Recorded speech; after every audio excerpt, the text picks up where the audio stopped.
À la 8e édition de l'Africa Agri-Forum, on pouvait aussi apprécier les bonnes expériences et modèles de réussite du secteur agricole africain. Un secteur dont le potentiel pourrait servir au développement du continent. C'est la ferme conviction des participants de haut niveau présents pour 2 jours de réflexion sur la souveraineté alimentaire des pays africains et les moyens d'y parvenir. Des innovations à la qualité des produits et la diversité des solutions donnent tout son sens à ce rendez-vous stratégique organisé à Agadir au Maroc par One Africa, leader des conférences en Afrique.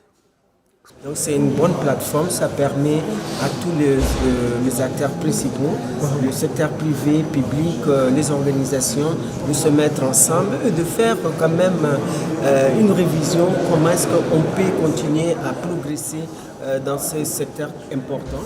Nous devons vraiment accélérer notre ambition pour rendre l'Afrique auto-indépendante et souveraine pour l'alimentation. Parce que nous sommes en train de traverser une crise alimentaire très grave et c'est des forums comme ça, des plateformes comme ça où nous avons tous les acteurs que nous pouvons travailler ensemble.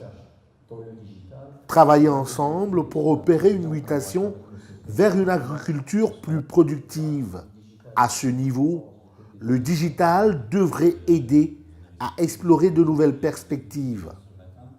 Il y a l'apport du digital pour la recherche fondamentale ou appliquée, où là le numérique va nous aider à avancer plus vite.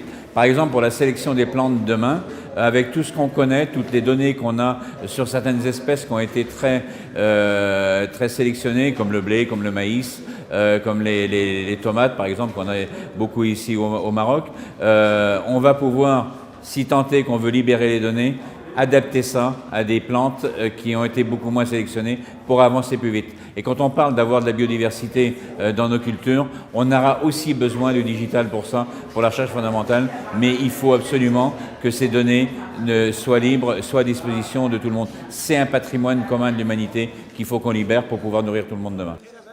En réglant la question de l'autosuffisance alimentaire, c'est aussi et avant tout la question du chômage des jeunes Africains qui trouvent un début de solution.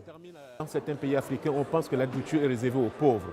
On pense que l'agriculture est réservée aux paysans. Non, il faut y aller vers une agriculture de business, c'est-à-dire vers l'entrepreneuriat. Si nous voulons par exemple que nos jeunes diplômés puissent trouver de l'emploi, on doit pouvoir les préparer et les intégrer dans ce monde agricole parce qu'il y a des opportunités énormes et je pense que c'est par là que nous pouvons créer le maximum d'emplois en Afrique et éviter ce que nous connaissons avec l'immigration dans certains pays d'Afrique.